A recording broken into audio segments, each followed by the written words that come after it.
Hello and welcome to this Hurricane Helene update. It's almost 9:30. Hurricane Helene has strengthened again. You can see here, again, looking at the satellite, you can see this hurricane is just continuing to strengthen over that warm water, and it's got that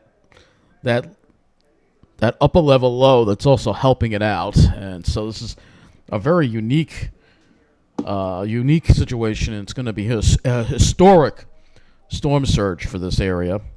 We have another satellite image here of Hurricane Helene as well we can look at. And you can see here that, again, look at that. That's just continuing to strengthen there. It's a very tight eye, continuing to strengthen. Let's go and look at the latest from the Hurricane Center on Hurricane Helene. So we're going to update this because I think it has strengthened again. Yeah, that's the old one. Let's get the latest update here. Hurricane Helene slightly stronger as its eye approaches the coast of the Florida Big Bend. 9 p.m. position update. A University of Central Florida monitoring program tower near Cedar Key recently reported a sustained wind of 55 miles an hour, wind gust of 73. A NOAA National Ocean Service tide gauge located at Clearwater Beach recently reported a water level of 5.07 feet above mean high water, which is an approximation of inundation in that area. So as of 9 p.m., its location, 29.1 north, 84.2 west, about 65 miles west of Cedar Key, Florida, about 90 miles south of Tallahassee, Florida. It has strengthened again. Maximum sustained winds are 140 miles an hour. Could this thing landfall as a Category 5 at the rate things are going? Not out of the question. Minimum central pressure, 941 millibars, 7.79 inches. That's a very low pressure. And it's just continuing to strengthen. And more signs of that is lightning. So we're going to go and look at a different satellite image here. Let's go to the southeast satellite again, because this kind of gives us a closer look. Go to the GLM flash intensity, and you can see the lightning. Excuse me. My allergies are absolutely terrible today. Oh, look at all that lightning. That's incredible. When you see this is a sign of a strengthening, a rapidly strengthening hurricane. When you see this. And a lot of the lightning is on the northwest side, too, of the eye, which is also very interesting. So, really, really incredible to look at this thing on satellite. It's just, this is incredible. This is going to be a historic storm for sure. Let's look at some weather observations in the area here. And you can see, again, how those hurricane warnings. We also have tornado warnings. A number of tornado warnings around Savannah, Georgia, as well. You can see all the red boxes there.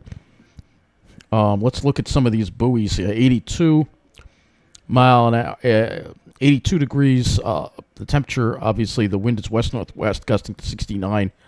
Wave height, 20 feet. 20 feet. And look at that maximum wind gust. This buoy gusted to 107 miles an hour earlier on. So this is unbelievable what's going on here. It really is, and it's going to get a lot worse. And you can see how far these wind gusts, look at this, even all the way over here. Wind gusts to 54 miles an hour on the east coast of Florida.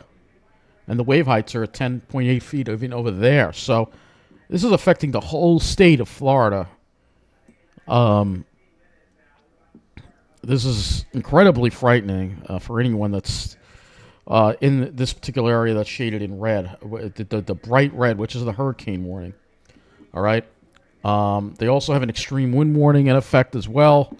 In effect for some of these areas. Like, we'll just take some of these layers out here and we'll just lower this just a little bit just to show you the cities. Extreme wind warning in effect for Perry. Perry is going to probably get the eye of this thing. Might go right over there.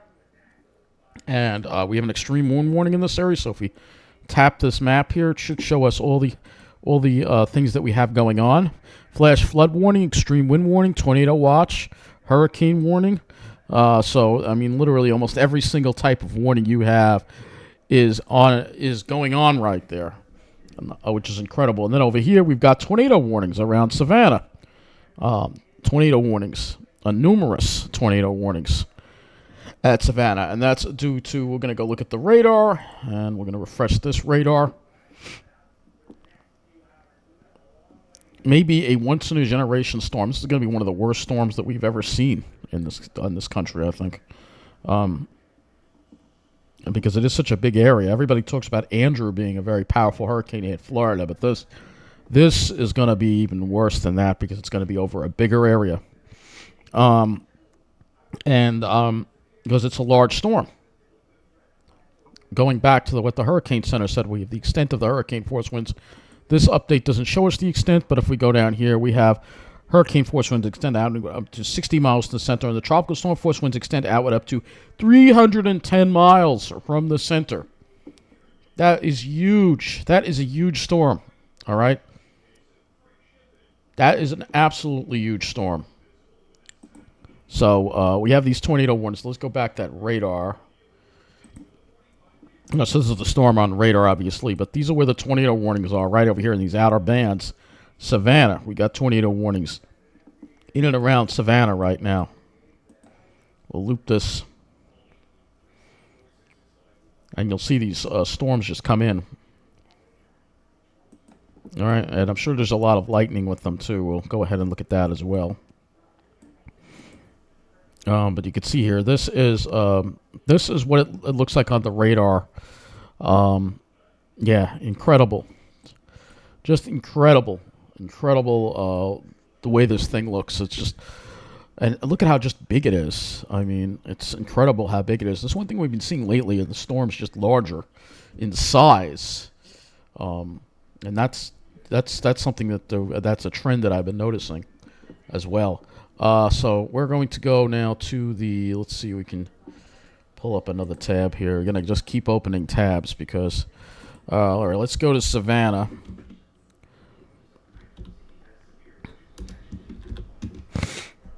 Georgia.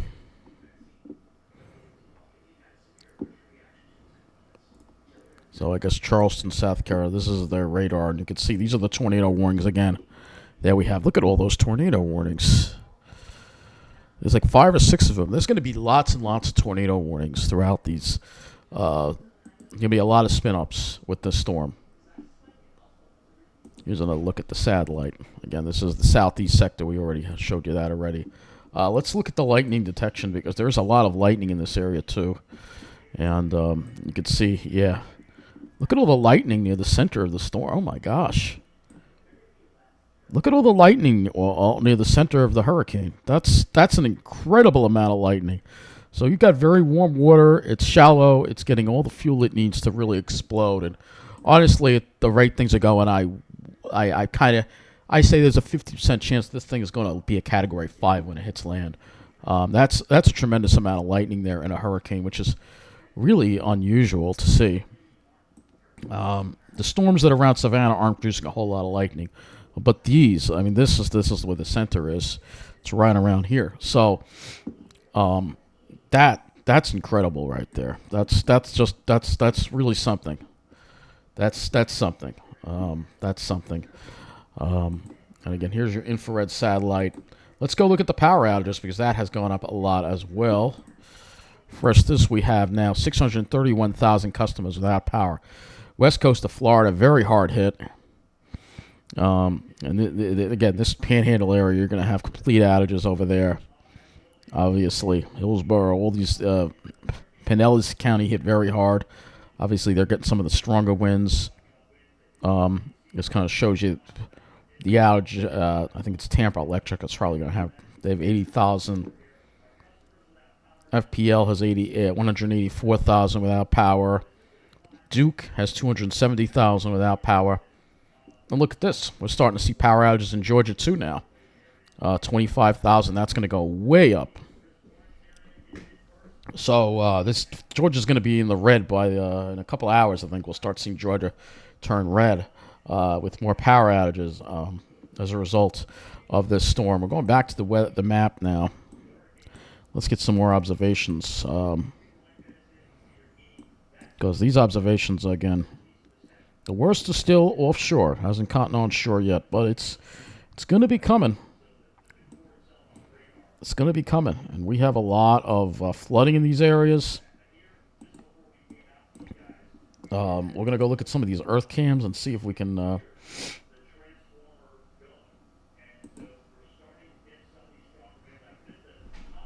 this is Panama City Beach. Doesn't look too bad over there. I know they're a bit west.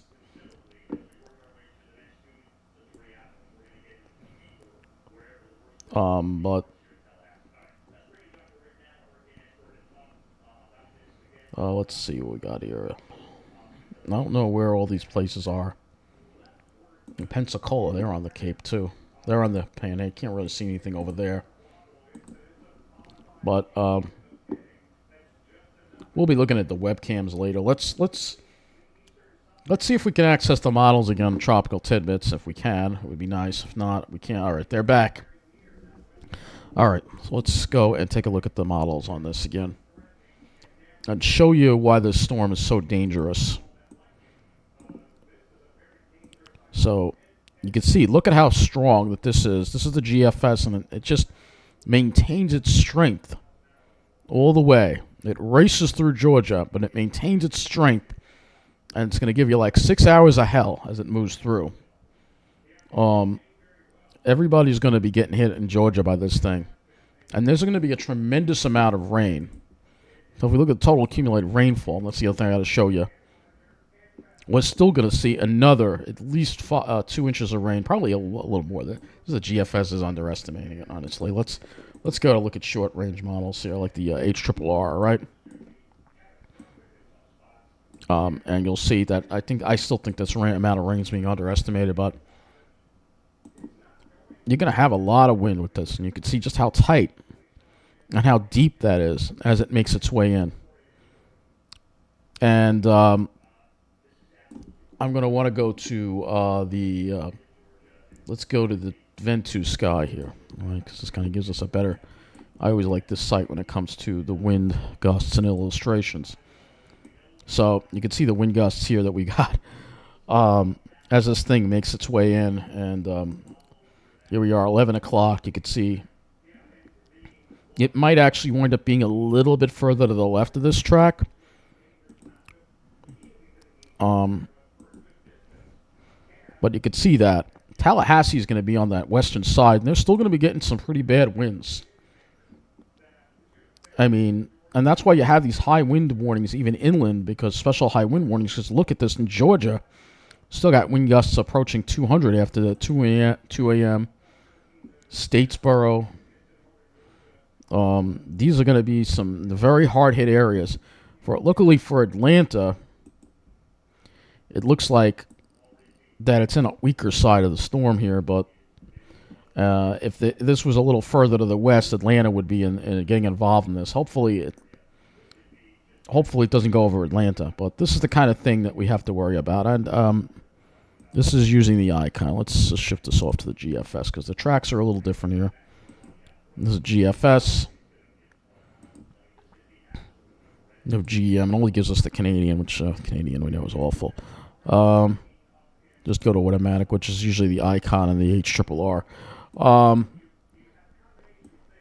But you're going to have a lot of wind inland. You're going to have a lot more rain, and it's going to be a big, big problem.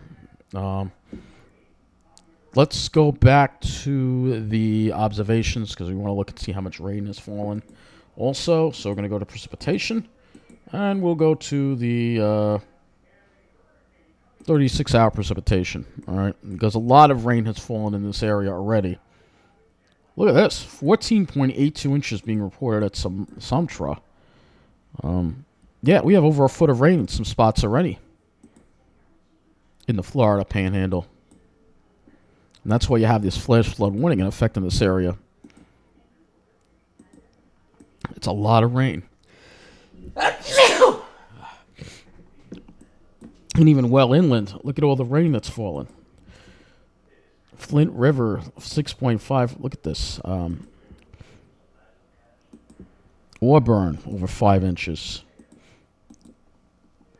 Atlanta, 6.89. And the storm, the main part of the storm isn't even there yet. They're not even going to deal with the winds yet. Look at this, 9 inches up here. That's why you got these flash flood warnings in effect. Asheville, 8.83, 13.7. I mean, there's tremendous amounts of rain that has fallen in this area. And the wind, once the wind comes through here, the ground is soft, and that's going to cause a lot of trees to come down and a lot more power lines to come down. So pretty much this whole area that's in this whole area is going to deal with a lot of damage. And as far as the power outages go, honestly, I think that this whole, including Tennessee, this is all going to be red by tomorrow morning. By tomorrow, this is all going to be red. This is all going to be having a lot of outages. We're talking millions and millions, maybe 5 million people without power from the storm when all is said and done. This is going to be a really, really bad situation. I'm kind of just awaiting if we can get the latest update from the Hurricane Center, if they can give us the 9. But I guess we have to wait till 10. So for that update to come through. But incredible to see all this lightning again in the center. That's really, really unusual to see. I know we had some. If you give me a minute, I could probably try to find some cameras in this area. So hold on.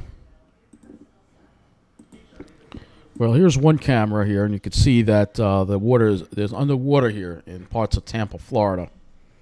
But that's not the one I want to show you. There's some along the beach there, and I want to see if we can pick up some of that lightning. All right, well, actually, it's still out over the ocean where that lightning is, so I can't show it to you, but that's a lot of lightning, and that's a sign of a strengthening hurricane. So I'm going to end this update now, but we'll have another one in about an hour or less because we may be dealing with this storm becoming even stronger in the next update.